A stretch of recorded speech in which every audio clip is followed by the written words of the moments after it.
राज्य में खाद्य संकट को लेकर सत्ता पक्ष और विपक्ष के बीच आरोप प्रत्यारोप का दौर जारी। नेता प्रतिपक्ष ने उर्वरक का कृत्रिम संकट पैदा करने का आरोप लगाया।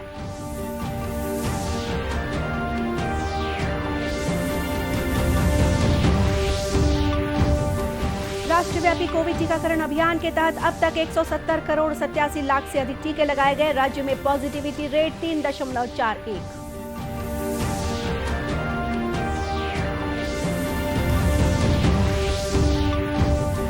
प्रदेश में समर्थन मूल्य पर 61 लघु वनोपजों की खरीदी का काम जारी। अलग अलग वनोपजों के लिए दरें निर्धारित।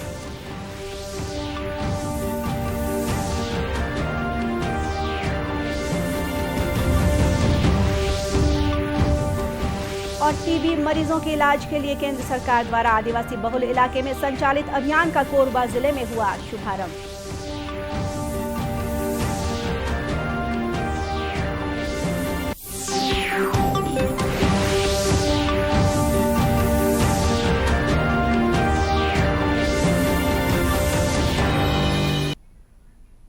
नमस्कार, आप देख रहे हैं दूरदर्शन समाचार। मैं हूं गोपा सान्याल। अब समाचार विस्तार से। राज्य में खाद्य संकट को लेकर सत्ता पक्ष और विपक्ष के बीच आरोप और प्रत्यारोप का दौर जारी है। एक ओर जहां सत्ता पक्ष का कहना है कि केंद्र सरकार की ओर से उर्वरक का कोटा कम किए जाने की वजह से ये स्थिति बनी है, वहीं दूसरी ओर भाजपा ने आरोप लगाया कि राज्य सरकार द्वारा प्रदेश में उर्वरक का कृत्रिम संकट दिखाया जा रहा है।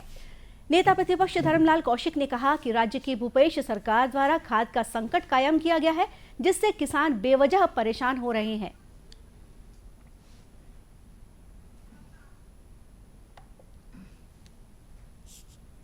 छत्तीसगढ़ राज्य बनने के बाद में कभी भी डीएपी और यूरिया को लेकर के रबी फसल के लिए दिक्कत नहीं आई थी। खाद की आवश्यकता कम पड़ती है और जो जितना चाहे लोगों को मिल जाते थे, किंतु दुर्भाग्यजनक स्थिति है छत्तीसगढ़ में कांग्रेस की सरकार आने के बाद लगातार खाद के संकट गहरा रहे हैं। बरसात में भी किसान तकलीफ आए हैं और ब्लैक मार्केटिंग हुआ है। सरकार के संरक्षण में सरकार रोकने में सक्षम नहीं रही और अभी गर्मी में जिस प्रकार से डीएपी और यूरिया की ब्लैक मार्केटिंग हो रही है, कृत्रिम अभाव जो बताया जा रहा है, वास्तविक में किसानों के लिए दोहरा मार है और किसान खाद के संकट से जूझ रहे हैं। दूसरी ओर राज्य सरकार की ओर से एक बयान जारी कर कहा गया है कि छत्तीसगढ़ को चालू रबी सीजन के लिए केंद्र सरकार द्वारा मांग के अनुसार रासायनिक उर्वरकों की आपूर्ति नहीं की गई है, जिसके कारण प्रदेश में किसानों को दिक्कत का सामना करना पड़ रहा है। राज्य सरकार के अनुसार रासायनिक उर्वरकों के डिमांड कोटे में 45% की कटौती केंद्र सरकार द्वारा की गई है, लेकिन फिर भी राज्य के किसानों को रासायनिक उर्वरकों की उपलब्धता के आधार पर सोसाइटियों से खाद उपलब्ध कराई जा रही है। राष्ट्रव्यापी कोविड टीकाकरण अभियान के तहत अब तक 170 करोड़ 87 लाख से अधिक टीके लगाए जा चुके हैं। स्वास्थ्य मंत्रालय ने बताया है कि कल 53,61,000 से अधिक टीके लगाए गए। संक्रमण से ठीक होने की दर 96.7% है।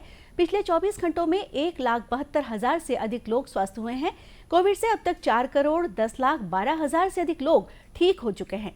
पिछले 24 घंटों में 71,000 से अधिक मामले सामने आए हैं। पिछले 24 घंटों में कोविड संक्रमण से 1,217 लोगों की मृत्यु हुई है। वहीं अब तक देश में 74 करोड़ 46 लाख से अधिक नमूनों की जांच की जा चुकी है। पिछले 24 घंटों में 15,71,000 से अधिक नमूनों की जांच की गई। इधर छत्तीसगढ़ में कोरोना पॉजिटिविटी दर 3.41 रह गई है। कल प्रदेश भर में हुए 38,000 से अधिक नमूनों की जांच में से 1,300 व्यक्ति कोरोना संक्रमित पाए गए हैं। इस समय प्रदेश में करीब 11,400 मरीजों का इलाज विभिन्न अस्पतालों और होम आइसोलेशन में चल रहा है। छत्तीसगढ़ में वर्तमान में समर्थन मूल्य पर 61 लघु वनोपजों की खरीदी की जा रही है। वन और जलवायु परिवर्तन मंत्री मोहम्मद अकबर ने बताया कि राज्य में लगभग 3 वर्षों के दौरान समर्थन मूल्य पर खरीदी के लिए लघु वनोपजों की संख्या 7 से बढ़ाकर 61 कर दी गई है। राज्य लघु वनोपज संघ के अनुसार फिलहाल राज्य में समर्थन मूल्य पर वनोपजों की खरीदी प्रक्रिया जारी है। अलग अलग वनोपजों के लिए खरीदी की दर भी अलग अलग निर्धारित है। 7 नए वनोपजों में हर्रा बाल, महुआ फूल, कोदो कुटकी, रागी और अमचूर को भी शामिल किया गया है। प्रदेश में इस बार राजनांदगांव जिले में समर्थन मूल्य पर सबसे अधिक धान खरीदी का रिकॉर्ड कायम किया गया है। जिले में 149 धान खरीदी केंद्रों के माध्यम से 100% किसानों से 82,51,000 क्विंटल से अधिक की धान खरीदी की गई है। जिले में इस वर्ष 80 लाख क्विंटल धान खरीदी का लक्ष्य रखा गया था। जिला कलेक्टर तारण प्रकाश सिन्हा ने बताया कि जिले के 2,11,000 किसानों ने पंजीयन कराया था। 80 लाख से ज़्यादा क्विंटल धान खरीदा गया। पिछले बार 76 लाख क्विंटल धान खरीदा गया था और लगभग 2 लाख किसानों ने अपने धान को बेचा। और इस दरमियान हमने लगभग आज की तारीख में 60% धान का उठाव भी कर लिया है। किसानों को बारदाने की भी कोई दिक्कत नहीं हुई, किसानों को भुगतान भी हुआ। तो कुल मिला के जो धान खरीदी की व्यवस्था थी वो राज्य शासन के निर्देशन में, मार्गदर्शन में बहुत अच्छे ढंग से निपटी और किसानों को संतुष्टि रही, किसान खुश रहे। वहीं जिला सहकारी केंद्रीय बैंक के मुख्य कार्यपालन अधिकारी सुनील कुमार ने कहा कि टोकन प्राप्त 100% किसानों से धान की खरीदी की गई है। 8 करोड़ का जो धान क्रय किया गया है, इसमें से 1550 करोड़ का पेमेंट हो चुका है और कल और परसों 2-3 दिन का भी पाइपलाइन में है, जिसे इस सप्ताह पूर्ण कर लिया जाएगा। हमारे द्वारा किसानों के खाते में राशि ट्रांसफ़र कर दी गई है और कृषक जो है 2-3 दिन में इसे प्राप्त कर लेंगे। प्रदेश में सबसे अधिक धान खरीदकर प्रथम स्थान पर आए राजनांदगांव जिले में किसानों को उनकी धान की उपज का त्वरित भुगतान करने की व्यवस्था भी की गई। साथ ही खरीदे गए धान में से 56% धान का परिवहन भी किया जा चुका है। टीबी के मरीजों की पहचान और उनके बेहतर इलाज के लिए केंद्र सरकार द्वारा देश में 100 दिन 100 जिला अभियान संचालित किया जा रहा है। इस अभियान के जरिए 100 दिनों में 100 आदिवासी जिलों से 3 करोड़ टीबी के मरीजों की पहचान कर उनका उपचार करने का लक्ष्य है। इसके साथ ही टीबी और कोरोना से बचाव के लिए जागरूक भी किया जा रहा है। राज्य के आदिवासी बहुल कोरबा जिले में भी यह अभियान शुरू किया गया है। कोरबा जिला कलेक्टर रानू साहू ने जागरूकता रथ को हरी झंडी दिखाकर इस अभियान का शुभारंभ किया।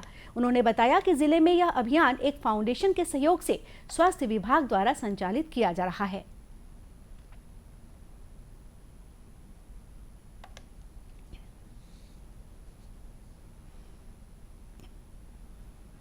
सहयोग से 100 दिन 100 जिले और 300 लाख परिवारों को ट्यूबरकुलोसिस का चिन्हांकन, परिवारों में ट्यूबरकुलोसिस का चिन्हांकन और उसके उपचार की योजना जो है पूरे देश में आरंभ हो रही है और जिसमें से कोरबा भी एक जिला है। और यहाँ जो है एनजीओ के माध्यम से door to door survey 5 block में कराया जाएगा और ट्यूबरकुलोसिस के जो हमारे पेशेंट हैं, संभावित पेशेंट हैं, उनको चिन्हांकित करके उनका उपचार की व्यवस्था की जाएगी।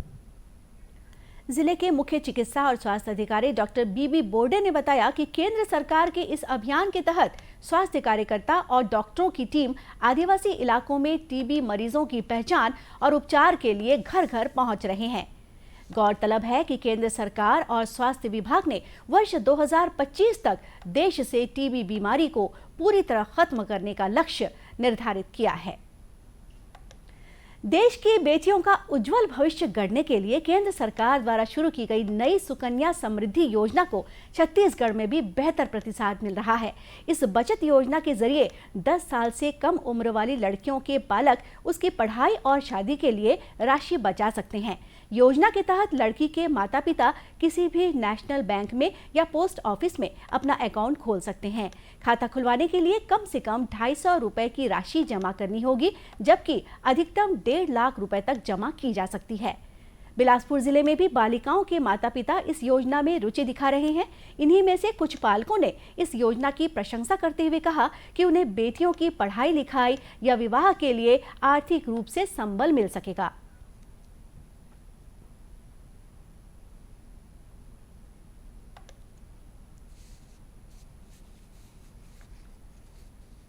नाम से मैं खाता खुलवाया हूँ, सुकन्या खाता, और ये खाता अच्छा है। इसमें बचत जमा करना है मेरे को, पैसा बड़े होकर जो काम आएगा बेबी, इसके बच्चे का भविष्य के लिए, पढ़ाई में, शादी में काम आएगा।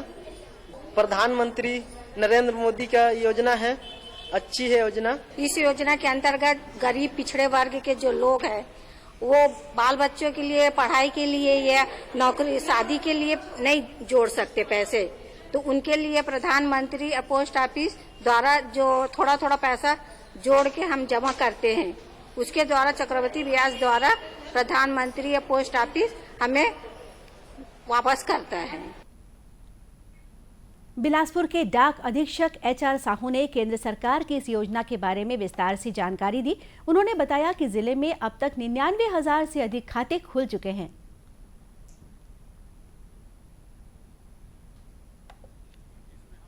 तक बिलासपुर संभाग में लगभग 99,000 से ऊपर खाता खोल चुके हैं और प्रतिवर्ष खातों की संख्या बढ़ रही है। हम लोग खाता की संख्या बढ़ाने के लिए मेला कैंप लगा रहे हैं, मोहल्ला वार्ड में जा जाके प्रेरित कर रहे हैं। हमारे बिलासपुर संभाग में वर्तमान में 6 जिला आते हैं, तो 6 जिला में इसका व्यापक प्रचार प्रसार करके खाता खुलवाया जा रहा है। केंद्र सरकार की इस योजना का भारतीय जनता पार्टी द्वारा भी प्रचार प्रसार किया जा रहा है। पार्टी के नेता अधिक से अधिक पात्र लोगों तक योजना का लाभ पहुंचाने के लिए जागरूकता कार्यक्रम चला रहे हैं। इसी कड़ी में पूर्व मंत्री अमर अग्रवाल ने भी बिलासपुर में आयोजित भाजपा के कार्यक्रम में सुकन्या समृद्धि योजना की सराहना की।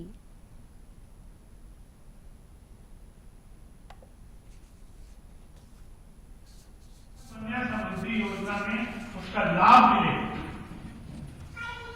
एक सामाजिक सोच के कारण ये सारी योजना बनी हुई और एक समाज सेवा के हिसाब से हमारी सारी महिला मोर्चा की बहनें लगी हुई हैं। मैं उनको बहुत बहुत धन्यवाद देता हूँ। यह योजना वर्ष 2015 में मोदी सरकार द्वारा बेटी बचाओ बेटी पढ़ाओ अभियान के एक हिस्से के रूप में शुरू की गई थी। दर्शकों, आजादी के लिए भारत का शानदार संघर्ष आधुनिक विश्व के महानतम संघर्षों में से एक है। दूरदर्शन समाचार इतिहास की धारा बदलने वालों की झलक रोजाना आपके लिए लेकर आ रहा है। आज की इस कड़ी में हम बात करेंगे आदिवासी स्वतंत्रता सेनानी तेलंगा खरिया के बारे में। उनका जन्म 9 फरवरी 1806 को वर्तमान झारखंड में गुमला जिले में हुआ था। तेलंगा को क्रांतिकारी विचारों और समाज सेवा के प्रति समर्पण के लिए जाना जाता है। उन्होंने 1850 से 1860 के दौरान छोटा नागपुर क्षेत्र में अत्याचार और आदिवासियों को भूमि से बेदखल करने के विरोध में अंग्रेजों से लोहा लिया। छोटा नागपुर क्षेत्र सदियों से पारंपरिक शासन प्रणाली पढ़ा का पालन करता रहा है। ये लोग प्राय किसी भी तरह के बाहरी हस्तक्षेप से मुक्त थे, लेकिन 1850 के दशक के दौरान ब्रिटिश शासन में लागू किए गए नियमों के कारण पढ़ा व्यवस्था बाधित हो गई। आदिवासियों को अपनी उस जमीन पर राजस्व यानी माल गुजारी का भुगतान करने को विवश किया गया जिस जमीन पर वे सदियों से खेती करते आ रहे थे। तेलंगा ने लोगों को जागरूक कर एकजुट करना शुरू किया। उन्होंने कई गांवों में ज्यूरी पंचायतें बनाई जो ब्रिटिश शासन के समानांतर स्वशासन करने लगी। तेलंगा ने करीब 1,500 लोगों की सेना बनाई जिन्होंने लड़ाई की छापामार शैली अपनाई। वे अंग्रेजों, उनके बिचौलियों और ब्रिटिश शासन के प्रत्येक ठिकाने पर हमले करने लगे। अंग्रेज इस विद्रोह को किसी भी कीमत पर कुचलना चाहते थे, लेकिन तेलंगा खड़िया अत्यधिक सतर्क रहते थे और जंगलों में रहते हुए सभी गतिविधियों पर नियंत्रण रखते थे। लेकिन एक बार जब तेलंगा ग्राम ज्यूरी पंचायत की बैठक में व्यस्त थे तो जमींदार के एजेंट ने ये सूचना अंग्रेजों तक पहुंचा दी और अंग्रेजों ने तेलंगा को गिरफ्तार कर लिया। उन्हें लोहरदग्गा जेल भेजा गया। इसके बाद तेलंगा को कलकत्ता जेल भेज दिया गया जहां उन्होंने 18 वर्ष की सजा काटी। रिहा होने के बाद तेलंगा ने अंग्रेजों से फिर युद्ध छेड़ दिया। उनकी गतिविधियों की सूचना अंग्रेजों तक पहुंची और उन्होंने तेलंगा को खत्म करने की साजिश रची। 23 अप्रैल 1880 को जब तेलंगा खड़िया पूजा कर रहे थे तो ब्रिटिश एजेंट बोधन सिंह ने उन्हें गोली मार दी। अंग्रेजों से छिपकर तेलंगा के अनुयायियों ने उनके पार्थिव शरीर को गुमला जिले के सोसो नीम टोली गांव में दफनाया। उनके समाधि स्थल को तेलंगा टोपा तांड के नाम से जाना जाता है।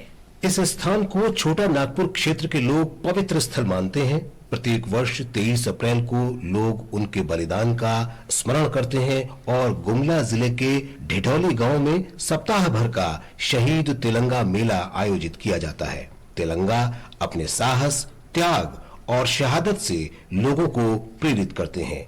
महान स्वाधीनता सेनानी को हमारा शत शत नमन। और इसी के साथ ये समाचार बुलेटिन यहीं समाप्त हुआ। नमस्कार।